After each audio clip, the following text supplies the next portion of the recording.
talk. Do you mind if I ask you what you're using? Is it OBS? Yes. Cool. I think I'm going to be doing that tomorrow. But the camera you're using is just the webcam from the... No, the live stream was down. It was actually Google, and the live stream was down. You type in the number and ask for participation. Well, ask for a phone, set the number for the computer, and then it wouldn't let you load up. So your chat was computer. Ah, that way, okay. Cool. Well, I hope that doesn't happen to me. No worries. I'm assuming it's something to do with, see, an international phone, whatever, you see, I think it's American, Canadian. Right. And then he had a British phone card, and he tried to swap it, and it still didn't. I'm assuming it'll be back, because that's his computer, so if you thought you might be able to find out exactly what had gone wrong, or how you get around the routing bar, okay. They put it on the Facebook other than that. Okay, cool. Yeah. Super. Need suppliers. Oh, yes, please. People have been asking. Yeah, no, I'll step it around the building as well.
Yes, it's an excellent cable, but that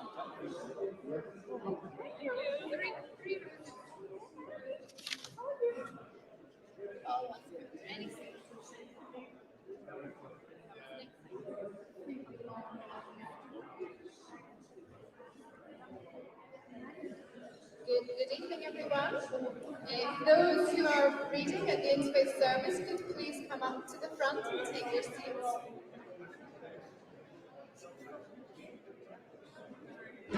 And so any of those leading the readings or meditations or prayers, please come up to sit at the front, and we're going to start the service shortly.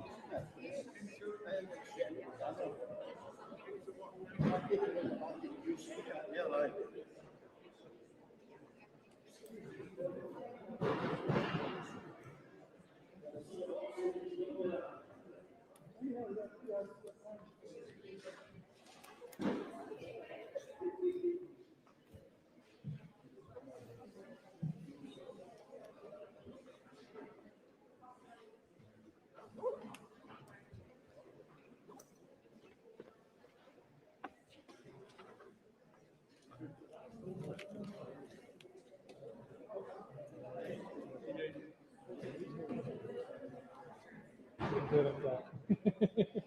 It's only with my work.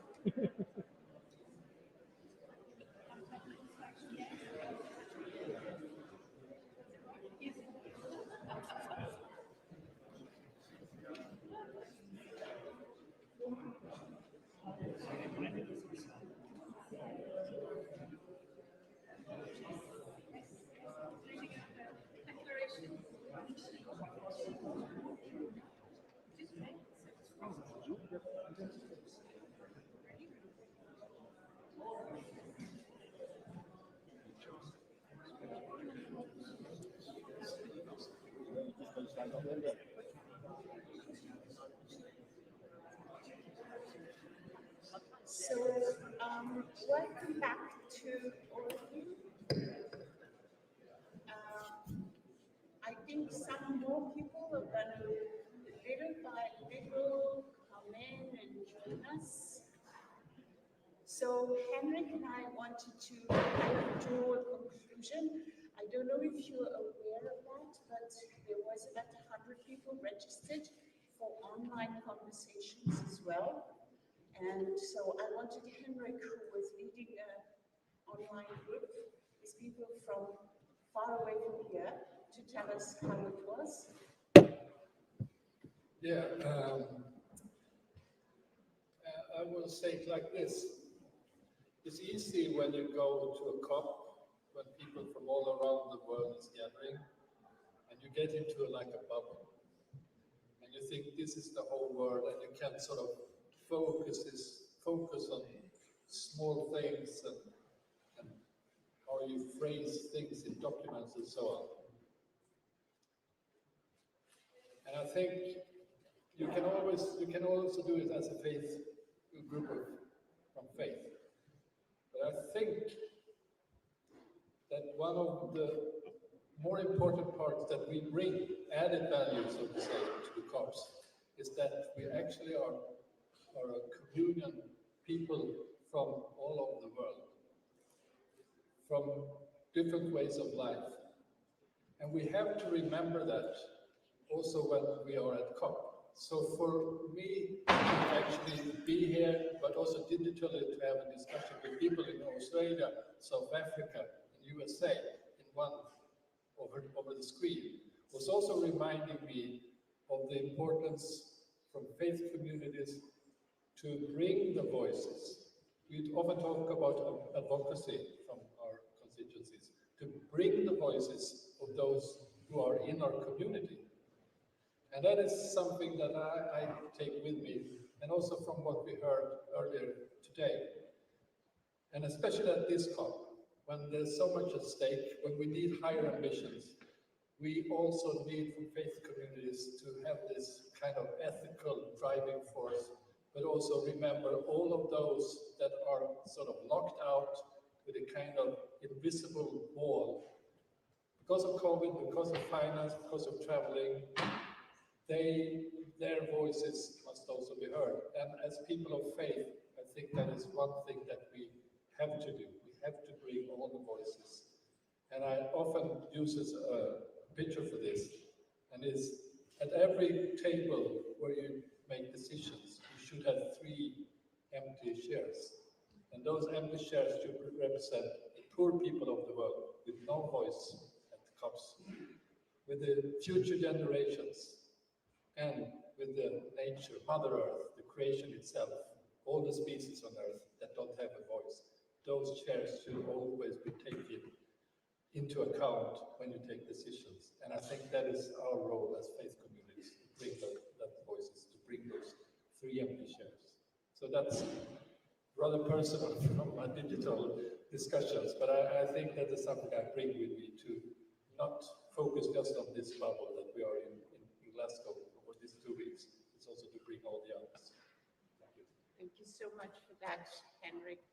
And I want all of you to know that this group of people, with the people who are online, so who couldn't be here, with these chairs that he just spoke so eloquently about, we're going to gather the voices of all of you and bring that to the COP, bring that to the delegate, bring that to the UNFCCC in the form of a call call from this interfaith gathering tonight, who has the vocation of bringing everybody else to the COP. So thank you for being here, and the world is yours, Francis. And Francis has been an amazing little ferry behind everything.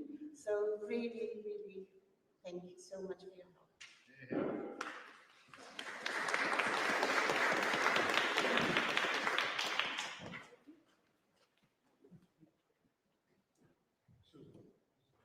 Oh, that one? Must need a break. It's me again. She's already little. I'm used to that, sorry. So on behalf of all of us here and all of us that have been involved with this, consider yourself hugged, which obviously we would have loved to do. We would have loved to welcome everyone in a more physical way. So please understand how happy we were and how happy we are that you were all here. I would also like to remind you that the Board of Deputies has a stand, COP26 stand, on Tuesday, right? And I'm sure that they'd be absolutely delighted to have you all visit and show you what they have to talk about. We are really fortunate tonight because we have two of the ECHO rabbis with us, and Rabbi David Mason is one of them. And so I feel very, very privileged to turn it over to you because you're going to lead the Druid round. Oh, I'm turning it over to, whoops, I'm turning it over to Francis. Sorry, I'm turning it over to Francis, who's going to introduce the prayer service. And thank you very much, our little fairy. We just can't work out who's in charge here. Thank you all so much for coming and for staying on for our interfaith service, which I hope is going to be very special. We have 12 speakers from different faith traditions for you this evening who are going to be sharing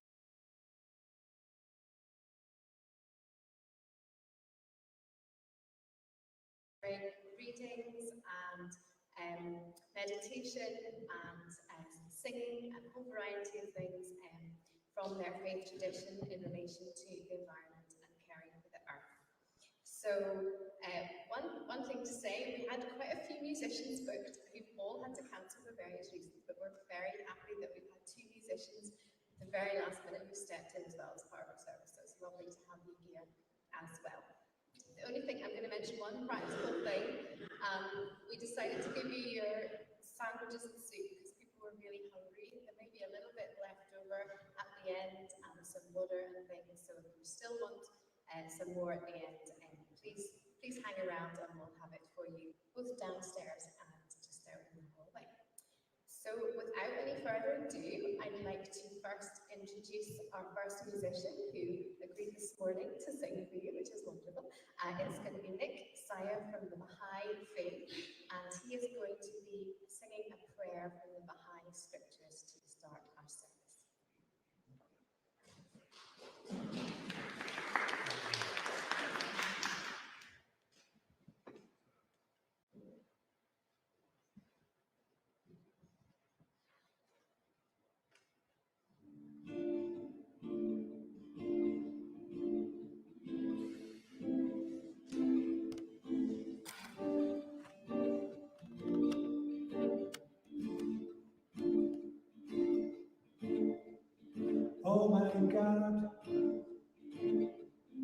Oh my God, unite the hearts of thy servants. Oh my God, unite the hearts.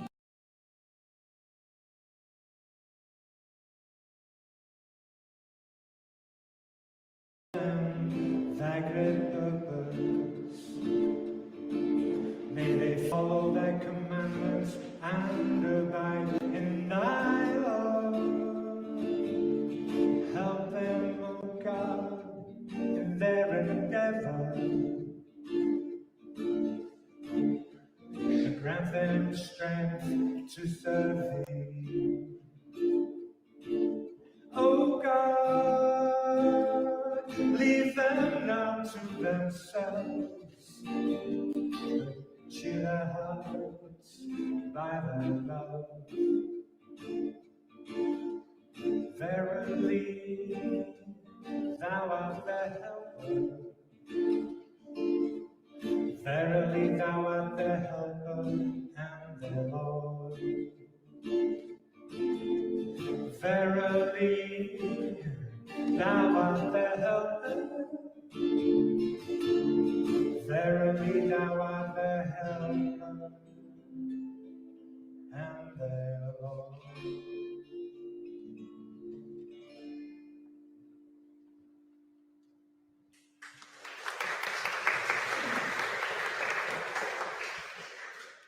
That was beautiful, thank you. And now I'd like to welcome Rabbi David Mason, who is the Jewish rabbi at Muswell Hill Synagogue in London and the founder and leader of Eco Synagogue.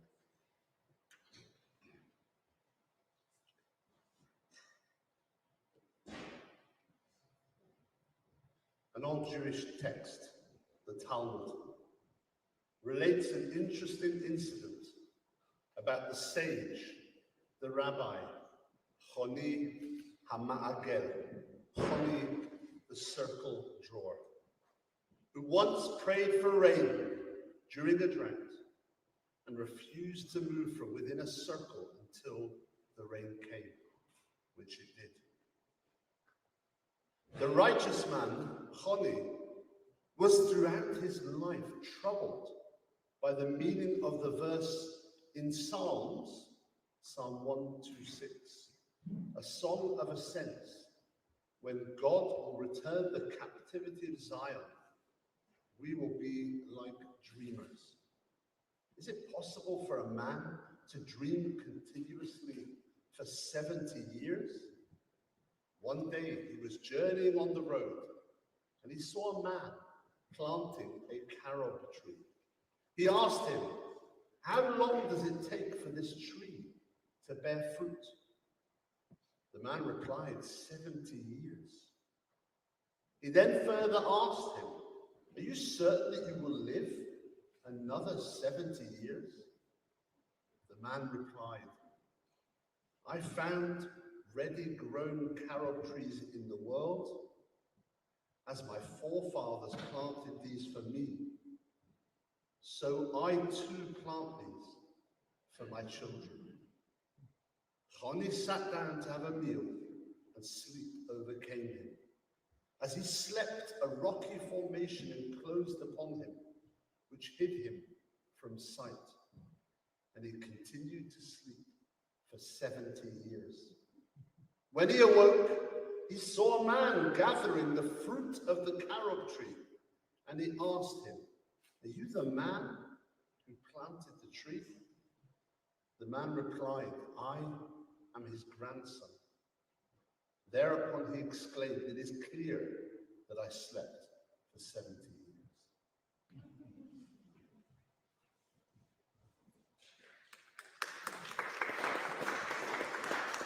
I'd now like to welcome Sister Jayanti, who is the European Director of the Brahma Kumaris World Spiritual University.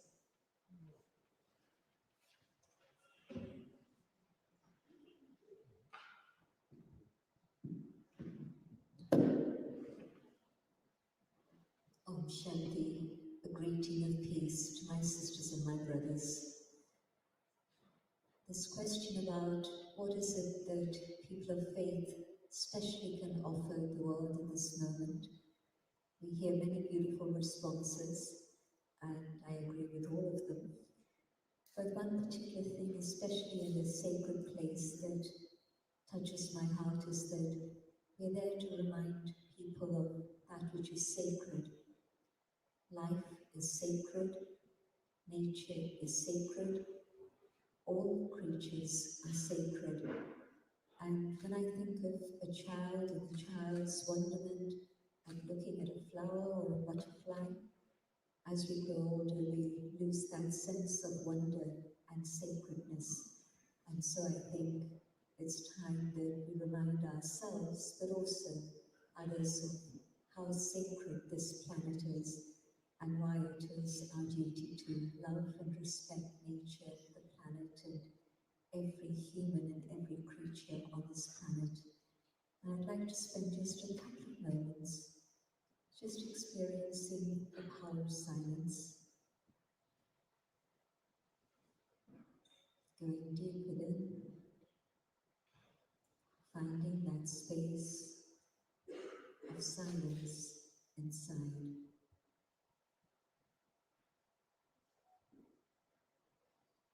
And in this silence,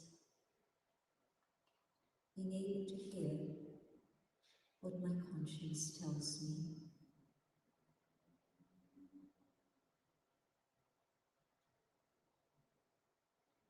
Being able to hear what the Creator has to tell me.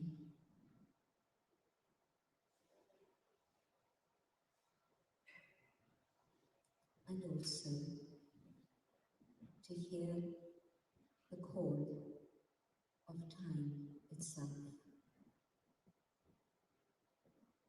What is it that time is calling me to do?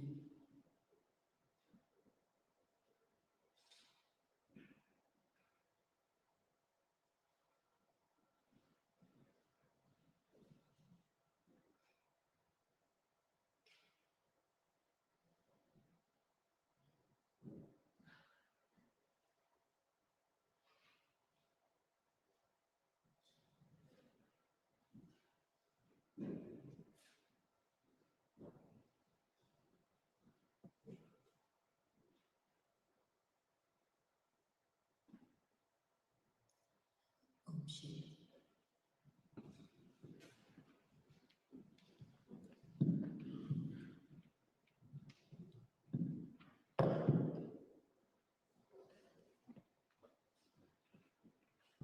Thank you so much. We now have a reading from Linda Hagerston. Linda is the National Interfaith Officer of the Scottish Pagan Federation and LGBTQ chaplain at the University of Glasgow.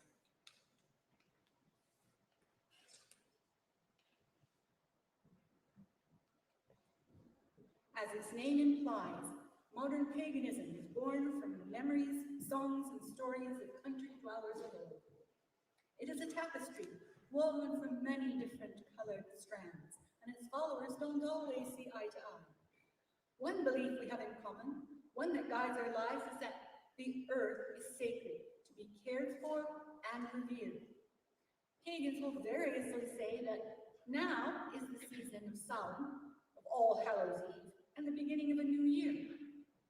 It is the season when darkness grows before the fallow time, when the veil between spiritual and earthly worlds becomes thin. And although we follow different paths, we call upon our ancestors of spirit and history, blood and bone to forgive us, guide us, and help us carry on. Today, we look to the future, asking those who meet at this time, making decisions about our planet to take into account what we already know to be true, that the earth is our mother, our father, our source, our hearth, our home, and we exist because it exists. It is long past time to stop taking for granted and destroying this home, which gives us all we need. And today, in rare fashion, we have come together to pray and to ask that instead the conferring leaders listen, and they act with wisdom, conscience, and compassion for the sake of our earth, its creatures, and generations to come.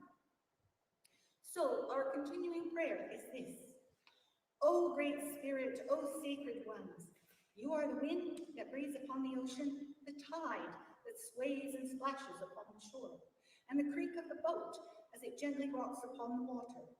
You are the beasts of field and sea communing with the earth, winged creatures flying through the air, and the fire deep underground.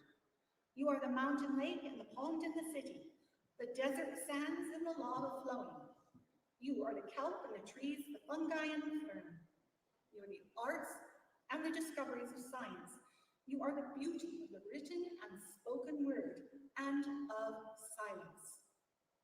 You are wisdom, the noblest thought, the finest deed, You are the light of dawn, the shadows of dusk, moon and sun, seasons and stars. You are life.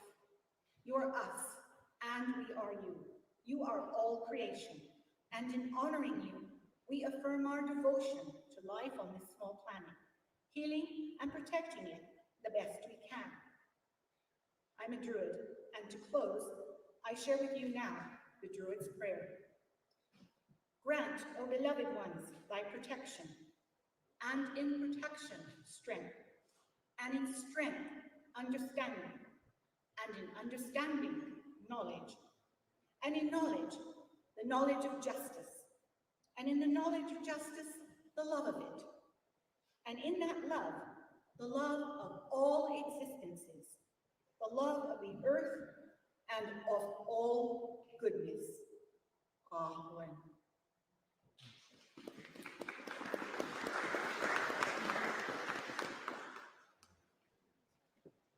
I'd now like to welcome Bishop Olivia Graham.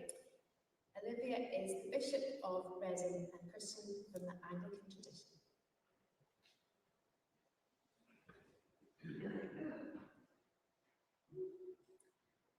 I am tremendously grateful to have had the privilege of meeting today for the first time my brother James Bhagwan from Fiji, who's reminded us of the realities of those who live in the low-lying islands of the world. And I want to read you this evening a poem which you may be familiar with, written by a Marshall Islander called Kathy Jacnell Kitchener.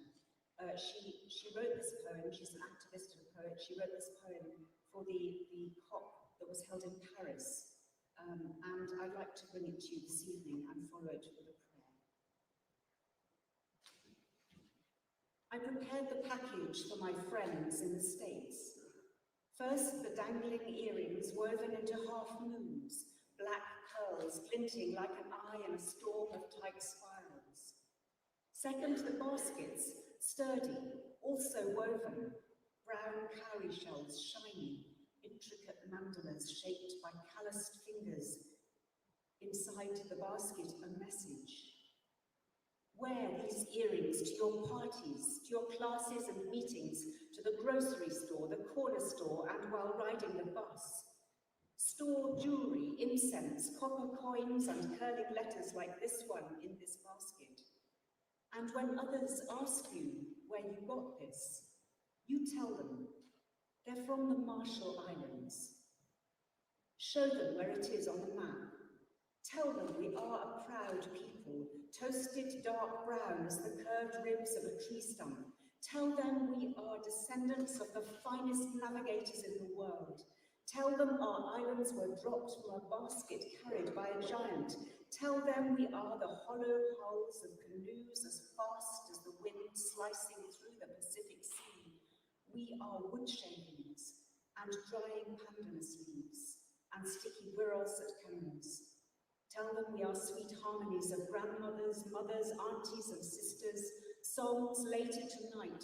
Tell them we are whispered prayers, the breath of God. A crown of fuchsia flowers encircling Auntie Mary's white sea foam hair. Tell them we are styrofoam cups of Kool-Aid red, waiting patiently for the orange. Tell them we are papaya golden sunsets bleeding into a glittering open sea. We are skies uncluttered, majestic in their sweeping landscape. We are the ocean, terrifying and regal in its power. Tell them we are dusty rubber slippers swiped from concrete doorsteps. We are the ripped seams and broken door handles of taxis. We are sweaty hands shaking another sweaty hand in heat. Tell them we are days and nights hotter than anything you can imagine. Tell them we are little girls with braids, cartwheeling beneath the rain. We are shards of broken beer bottles borrowed beneath fine white sand. We are children flinging like rubber bands across a road clogged with chugging cars. Tell them we only have one road. And after all this, tell them about the water. How we have seen it rising, flooding across our cemeteries, gushing over the sea walls and crashing against our homes. Tell them what it's like to see the entire ocean level with the land. Tell them we are afraid. Tell them we don't know of the politics or the science, but tell them we see what is in our own backyard. Tell them that some of us are old fishermen who believe that God made us a promise. Some of us are more skeptical of God. But most importantly, tell them we don't want to leave. We've never wanted to leave, and that we are nothing without our islands.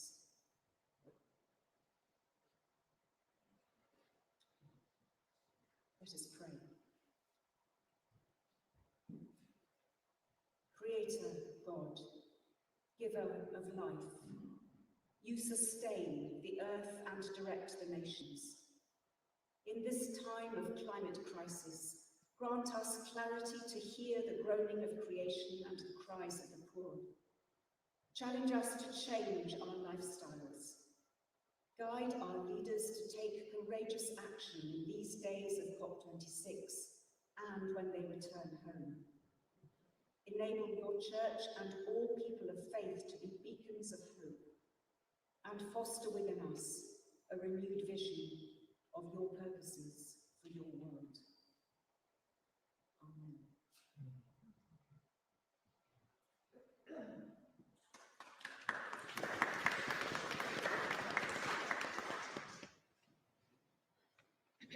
Thank you, that was so powerful. We're going to have a little moment of reflection before our next speakers, and Henry Grape is going to come and play some gentle music while we have that moment of reflection.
Thank you, Henrik.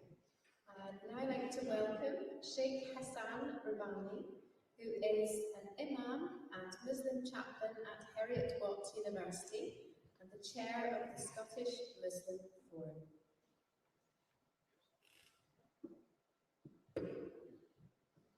Assalamu alaikum wa rahmatullah, everyone. I share with you the greetings of peace and mercy. My particular tradition of Islam is Sufism. Many of you have heard the term Sufism, a mystical branch within Islam. And when you read the works of the Sufi masters about the environment and nature, you get a sense of importance of what nature means to them. One of the Turkish Sufi masters, sitting with his disciples one day, says to them, that go out and bring me a beautiful flower. So they all go out and running in these beautiful Turkish gardens looking for the lale, which is the rose in Turkish. And in Turkish Sufism, the rose is very symbolic. So they all come back with lovely flowers. But his favorite disciple comes back with a dead flower. And the master asks him, why have you come back with a dead flower? Why did you not bring me something beautiful as the others? And he said, Master, as I walked into the garden, I saw each flower, each leaf, everything in nature praising God. And had I plucked a beautiful flower out of the garden, I would have deprived that flower from remembering God. So I saw one that had already fallen and passed away, and I brought it back to you. If you read Rumi, for instance, Rumi talks about that during my time when I moved from Central Asia towards Turkey, as I walked through forests, I could hear trees chanting the name of God. Or an early 7th century Baghdad Sufi who says that I spent time in the mountains and I could even hear the stones chanting the words of God. So in my particular tradition, the nature is very important, and Sufis tend to spend more time outdoors than indoors. So we like to pray that God allows us to be with those people who take care of nature. And I'd like to finish off with an important quote of Rumi. Yesterday I was clever, so I wanted to change the world. Today I am wise, so I am changing myself. So I think for all of us, when it comes to climate change, sometimes it's easier to blame the world leaders. But for Sufis, the change is always from within. Thank you. Thank you.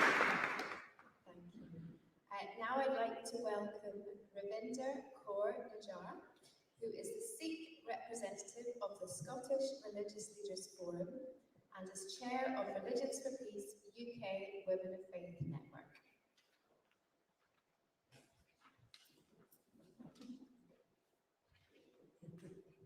Some of us are small. Waheguru Ji Ka Khalsa, Waheguru Ji Ki Fateh. That is the Sikh greeting. Warm greetings, sisters and brothers. It is an honor and a privilege to share some words with you this evening. When you look at the Earth from space, it is one planet. There are no borders between the seas, the mountains, and the land. It is one planet on which all species should live in harmony. As a Sikh, I am informed from the Guru Granth Sahib, the holy Sikh scriptures, that the Creator and creation are one. God is seated within creation and beholds it with delight. The divine permeates all life, from the wind that blows across land and skies, to the water that flows through rivers and seas, to the forests and fields that humans rely on for food and shelter, as well as all the creatures of land and sea that depend on the earth for sustenance. I am informed from my morning prayer that our planet Earth, that orbits the cosmos with its cycle of days, nights, and seasons, is a dharamsala, a sacred place of worship, a place to practice dharam, to attune and align ourselves to the righteous way of living, which embraces and transcends our differences to enable personal, social, and environmental flourishing. Every day, I recite Pavan Guru, Pani Pita, Mata Dharta Maha Air is the Guru, water is the Father, and earth is the greatest mother of all. Instilling feelings of deep gratitude towards nature, which, like a parent, selflessly and lovingly nurtures and sustains human beings. As humans, the Creator has blessed us with the most exalted position out of the 8.4 million species of life across the realms of matter, vegetation, animals, and humans inhabiting the earth.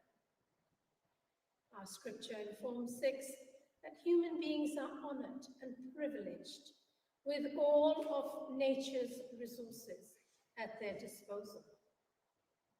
We have the power to reason and the opportunity to kindle within us the latent spark of God by cultivating values, virtues, and living with integrity.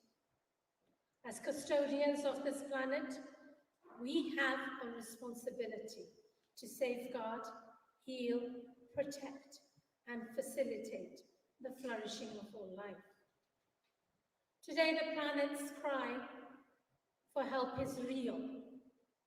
It is being felt and heard loud and clear around us. Technical solutions will help, but transforming our mindset and consciousness is the vital key to make choices that will benefit humanity and planet Earth. Ultimately, it is the human mind which is the driver for sustainable change. And in this, the sixth scripture is explicit. Mantu jod srup hai, apna mul pachao. O my mind, you are the embodiment of the divine light. Recognize your own origin. The best legacy we mortals can leave behind is to ensure that our actions today result in immediate and long-lasting effects to be enjoyed by future generations. I will conclude by reciting the last sentence of the daily Sikh prayer. Nanak Naam, Chardi Kala, Tere Pane Sarbat Dakala.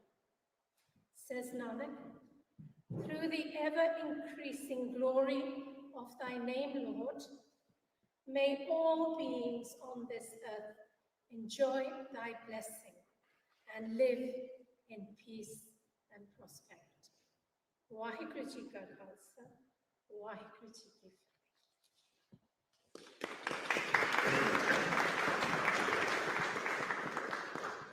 Thank you.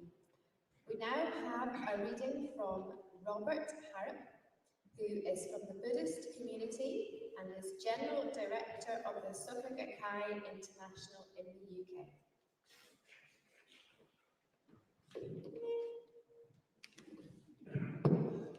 Thank you for your welcome, thank you for your hospitality, and thank you all for the amazing solidarity that we're experiencing this evening. We've heard a lot about plants. I'm going to talk about one too. The Buddha often spoke to his followers about the lotus. A lotus is a beautiful flower that flourishes due to the mud at the bottom of the pond. It's also one of the few plants that flowers and seeds at the same time.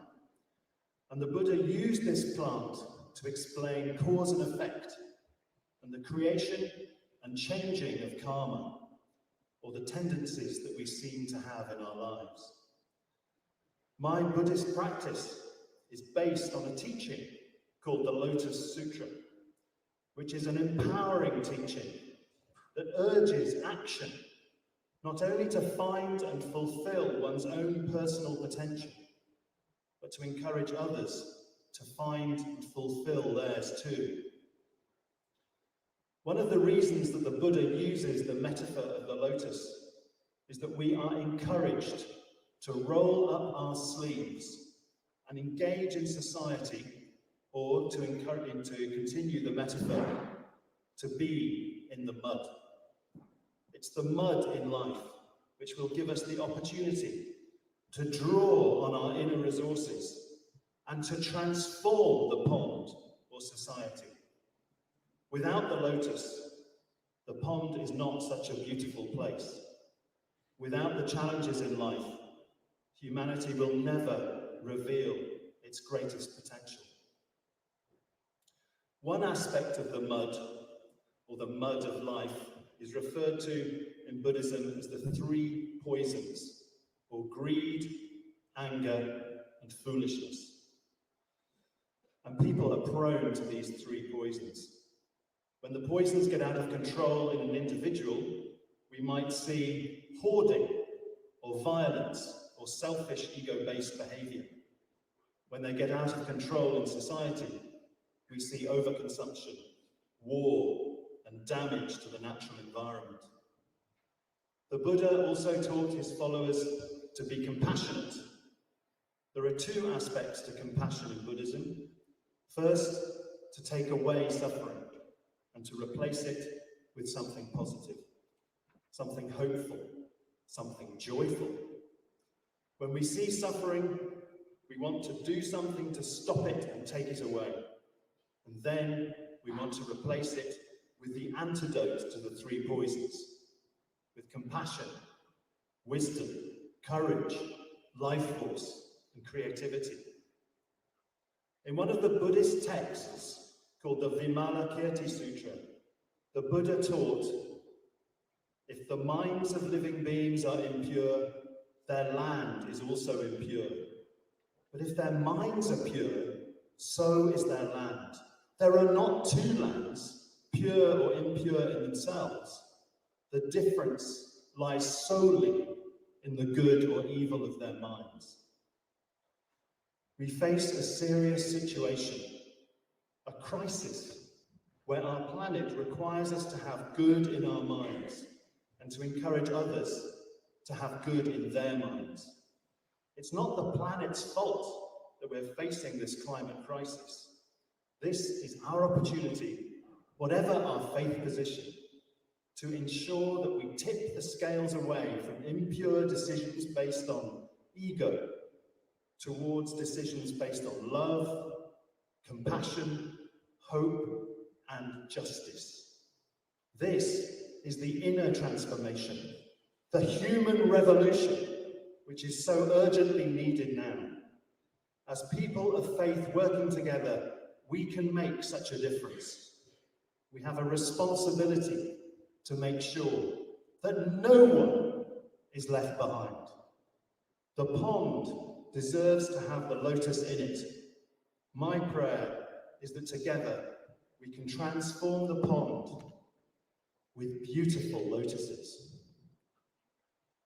Nam yo ho renge kyo, nam yo ho renge kyo, nam yo ho renge kyo.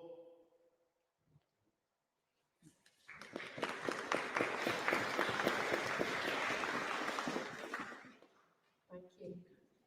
Now we have a reading from Mari Valjaka, who is a Sami pastor in the Evangelical Lutheran Church of Finland and moderator of Indigenous Peoples Reference Group in the World Council of Churches.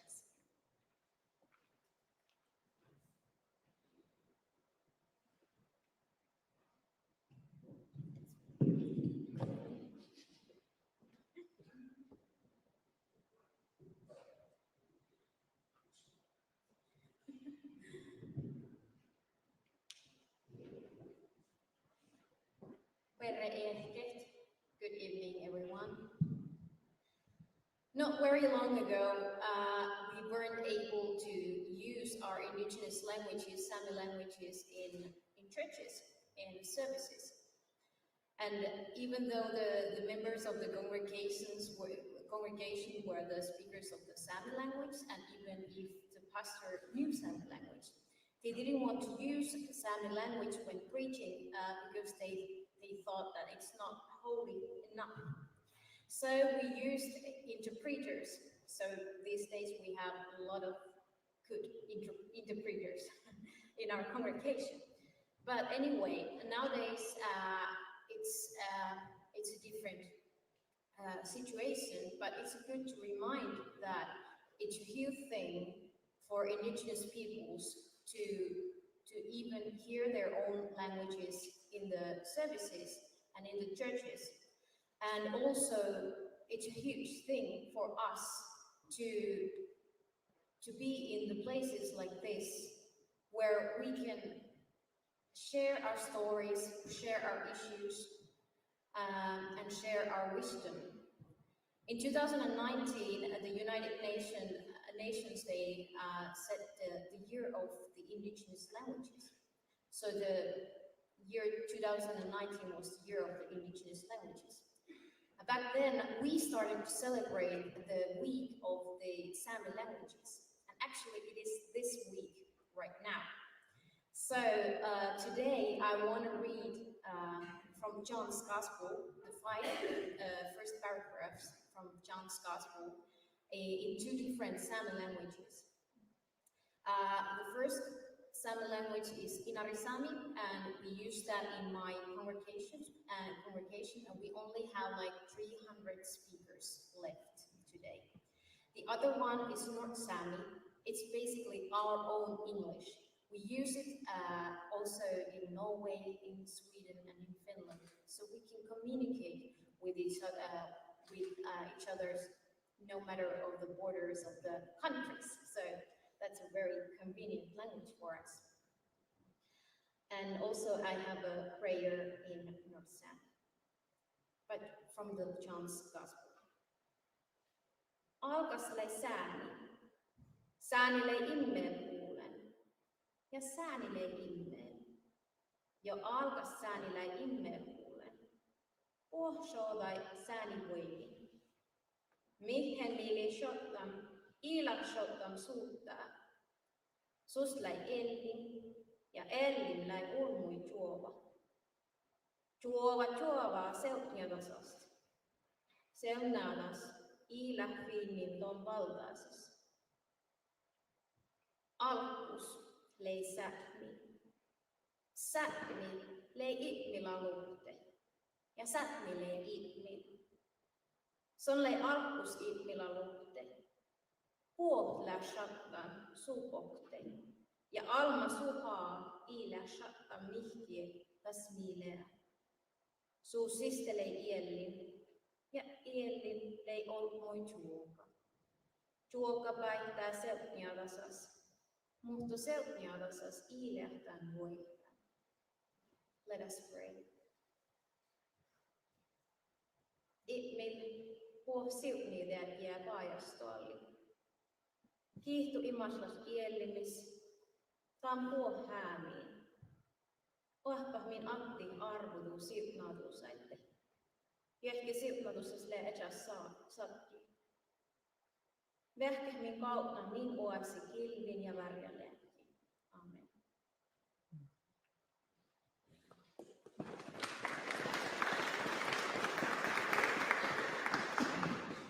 Thank you. And now we're going to have another piece of music. And I'd like to welcome back Rabbi David Mason, who will be singing for us now.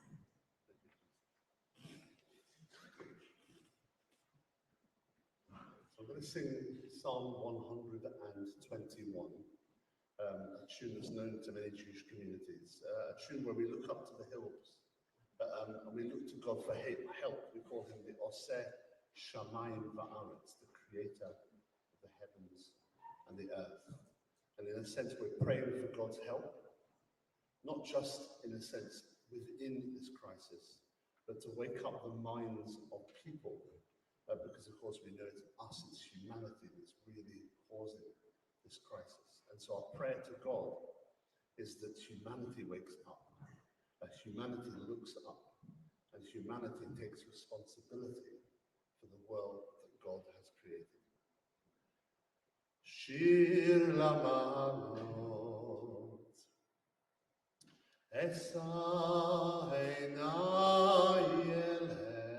harim me'ayin yavo Ezri me'im Adonai Oseh shamayim va'aretz Al yitein lamot raglecha Al yamdum shomrecha Hinei lo yanum velo yishan shomer Yisrael Adonai shomrecha Adonai tzilcha al yad yeminecha Yoimam Hashemesh lo yakeka ve'yareach b'layla Adonai yishmorcha mikol ra Adonai yishmor tzedcha u'vo'echa me'ata ve'adonai.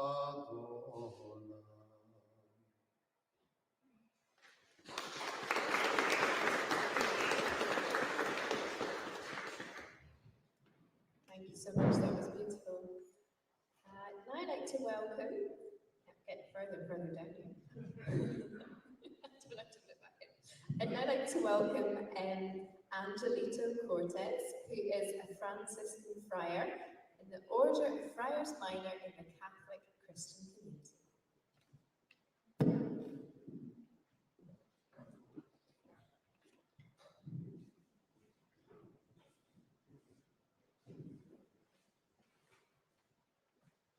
Greetings of peace and all good. I believe all of us here will agree with me that we are gathered here tonight because we are bringing a lot of stories coming from the people we are serving, from the people we believe that are not given the opportunity to speak. And we are bringing it into prayer as one family in the world. Back in the Philippines, when I was serving in the Conference of Major Superiors, one of my major work is to be with the people and to work with the vulnerable, especially working with the victims of the extrajudicial killings that are happening in my country. That until now, families are pleading for justice. But at the back of that story, climate change is real in countries like mine that is vulnerable. And one story that I will never forget is when I am bringing help for people, especially during calamities. Last year, when COVID started, our country experienced a lot of devastation. We experienced a volcanic eruption in January that many families needs to transfer houses and to find shelter. And then February came, all of us are experiencing the tremendous effect of this COVID-19. And I believe that the Philippines experienced one of the longest lockdown without the plan of the government. Seeing people going out pleading for money, for their food. Thousands of people are jobless. And in the middle of the year, we thought it is over. But in my country, we experienced 3 strong typhoons in October and November. And we are not yet finished giving aid to the people who are jobless, those homeless, and we need to go to the far-flung areas to support those who are impacted by this climate change. And one story that I want to bring in this synagogue tonight is a story of a little girl who dreamed to bring her family into the scape of poverty where she lived. There's no electricity, and the only way for her to study is a candle. And now that everything is online, she cannot attend online masses. And then a strong storm came into their place. Everybody were helpless. After the strong storm, their house were collapsed. And the little girl wanted to go back to the place to find that school module that she worked on for a week. And they thought that the storm was over. Her father wanted to go with her. And with that module, she believed that she will survive this situation as a young student. Then the father came with her, and a strong collision of land happened. They were covered by soil right on the spot. The little girl died with her father, and the day after, her mother rushed and she cannot find the little girl and the father. And when these people wanted to dig the soil, they found out the body of the little girl and the father dead. And the little girl is holding the educational module. I believe that the little girl represents all those stories that we bring tonight. Those people who are screaming because nobody will help them. Those people who are impacted in the peripheries, the indigenous people that being grabbed with their lands and victim by minings. In my country, we have 32 active coal-fired power plants. And these are the realities and stories that we bring tonight. As one family in the world, as citizens of this world, I believe that our prayer tonight is not only a symbol, but we want to put our faith into action and to call for these leaders to do something here in Glasgow. And I want to bring all those people who died and impacted into our prayer tonight. All-powerful God, you are present in the universe in the smallest of your creatures. You embrace with your tenderness all that exists. Pour out upon us the power of your love, that we may protect life and beauty. Fill us with your peace, that we may live as brothers and sisters, harming no one.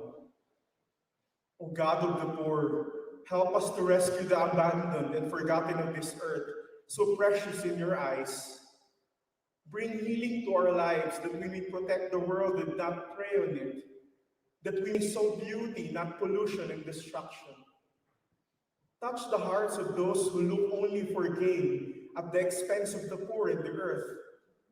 Teach us to discover the worth of each thing, to be filled with awe and contemplation, to recognize that we are profoundly united with every creature as we journey towards your infinite light.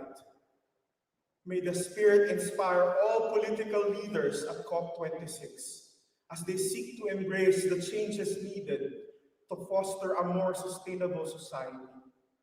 Instill in them the courage and gentleness to implement fairer solutions for the poorest and most vulnerable, and commit their nations to the care of our common home.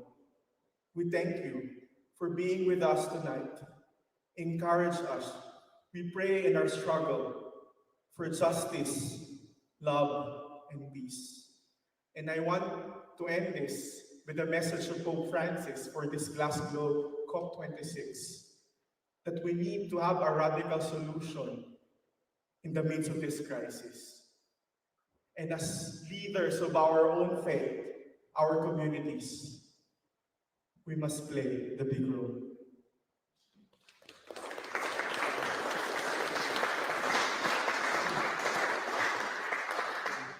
Thank you so much for sharing your powerful story and reminding us all the motivation for why we're here today.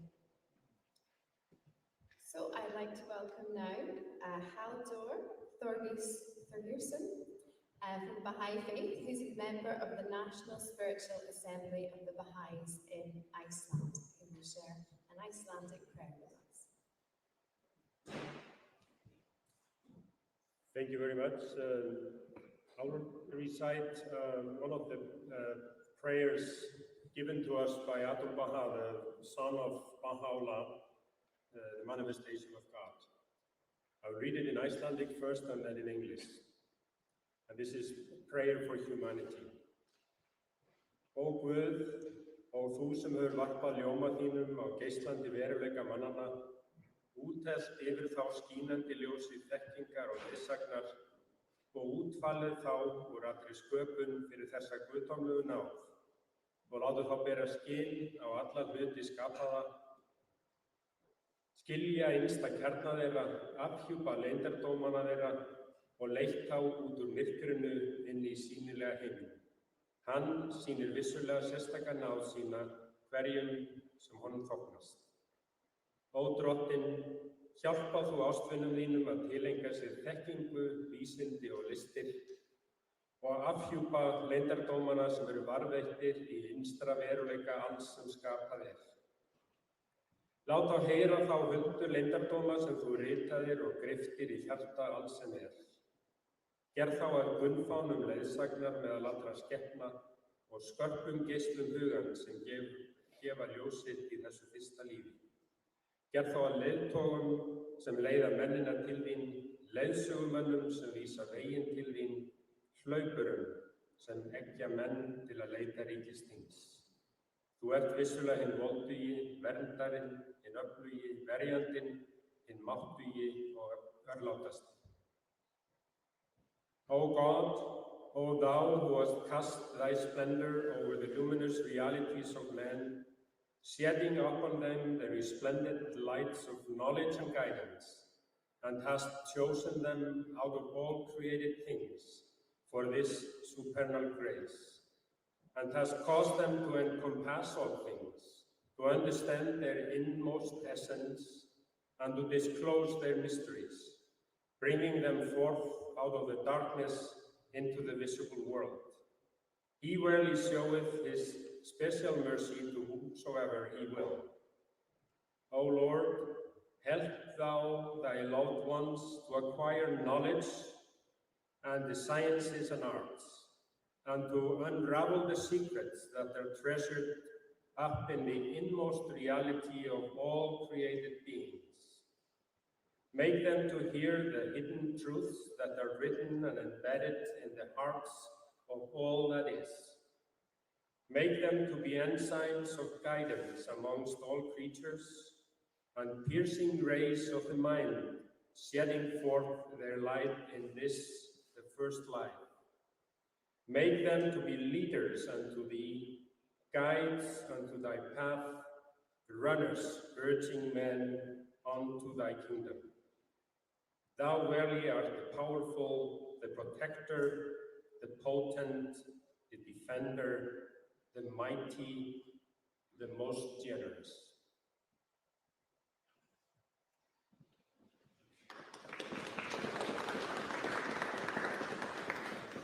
Thank you. We're nearly there now. We've got a couple more speakers. I'd now like to welcome Aparna Ramesh, who is my colleague at Interfaith Scotland and is also the Secretary of the Hindu Temple of Scotland.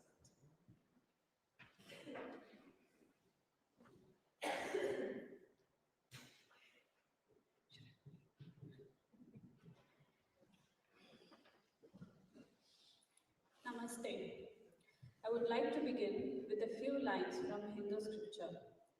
Mata Bhumihi Putroham Pritavya.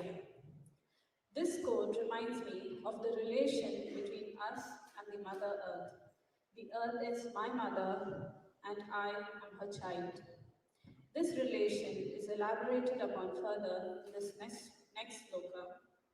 Samudra Vasane Devi, Parvatasthana Mandale, Vishnupatni Namastubhyam, Padaspasham Shamaswami. I say this prayer every morning before I get up. I pray to the Mother Earth and I ask permission to walk on her, and I apologize for any harm I may do to her by my actions. In Hinduism, the earth is revered as mother and we are her children. I think of this relationship as a partnership that all living beings have with Mother Earth. In any partnership, for the relationship to be healthy, there must be a balance. To my knowledge, nothing teaches us more about the interdependence between a man and a woman, between mother and child, between family, between government and people, between nations, than this next sloka from one of our scriptures, Saundarya Lahari. Shiva Shatyayukto yadi bhavati shaktah prabhavitum na chedevam devo na khalu kushalaspanditum adhasthvam aradhyam harihara virinchadibhirapi pranamtum stotum vahatamakridam punyah prabhavati. In this shloka, it says that Shiva, one of the three main Hindu gods, is nothing without his other half, Shakti. They have a balanced relationship. I believe that humans have a similar interdependent relationship with the earth. Mother Earth sustains all life, and we are alive because of the air, water, land, and nutrients that she provides. For the earth to flourish, we must use her resources responsibly. It is a symbiotic relationship that must be treated with sanctity. We can fulfill this by treating the earth and all our fellow living beings with respect and kindness, and cherishing all that she provides us with. Om Shanti Shanti Shanti Hari Om.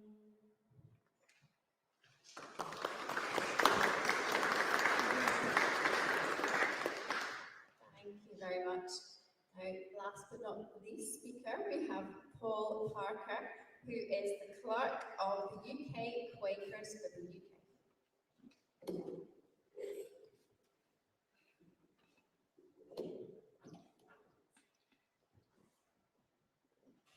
I'm a Quaker. It is our experience that if we still ourselves and reflect, in the silence we can hear the voice of God prompting us to action in the world. So I'm going to bring you very few words. I'll read you a short piece of Quaker advice and then invite you to reflect silently for a short while on how God or our Mother Earth prompts you to respond. Try to live simply. A simple lifestyle, freely chosen, is a source of strength. Do you keep yourself informed about the effects your style of living is having on the global economy and environment? We do not own the world, and its riches are not ours to dispose of at will. Show a loving consideration for all creatures and seek to maintain the beauty and variety of the world. Work to ensure that our increasing power over nature is used responsibly, with reverence for life. Rejoice in the splendor of God's continuing creation.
Thank you.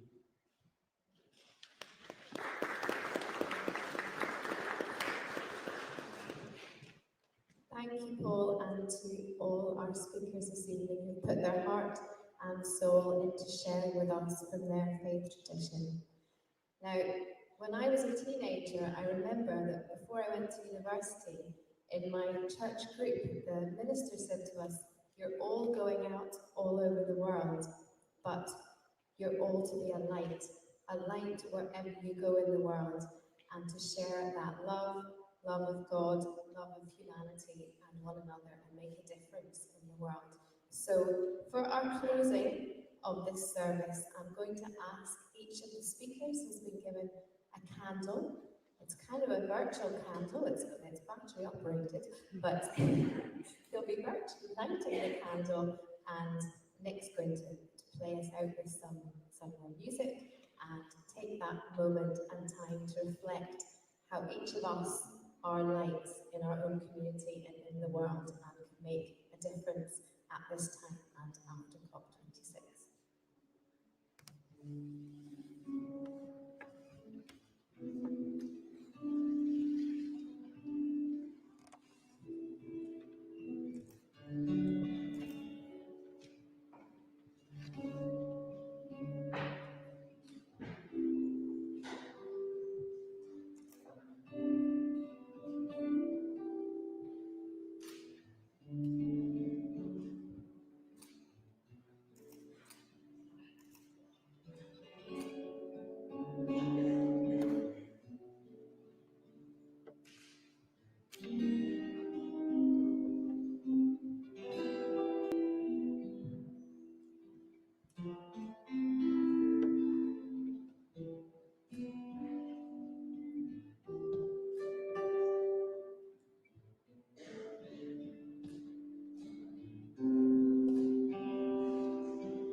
Thank you so much, everybody.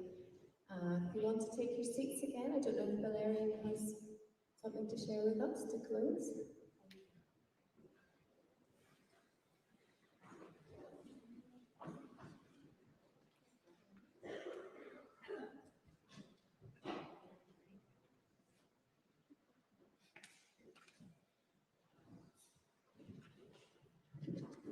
I really want to appreciate the presence of each one of you and appreciate the contribution of the vibrations and the energy that we're all bringing to the COP, and a very deep desire from the heart to create a wave that will affect not only our leaders so that they're wiser and wisest, but also to bring well-being to all our brothers and sisters who are suffering.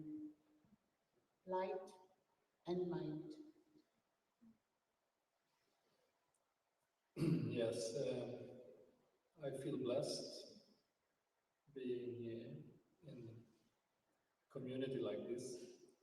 I hope that we all take this with us and carry all prayers, all thoughts,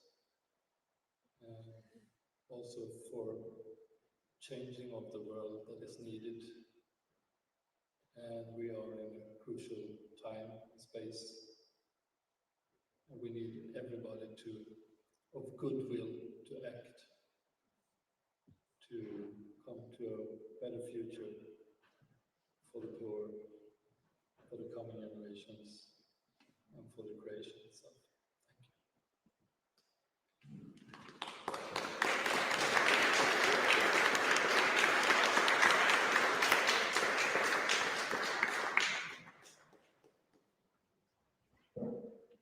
I think you're free to go.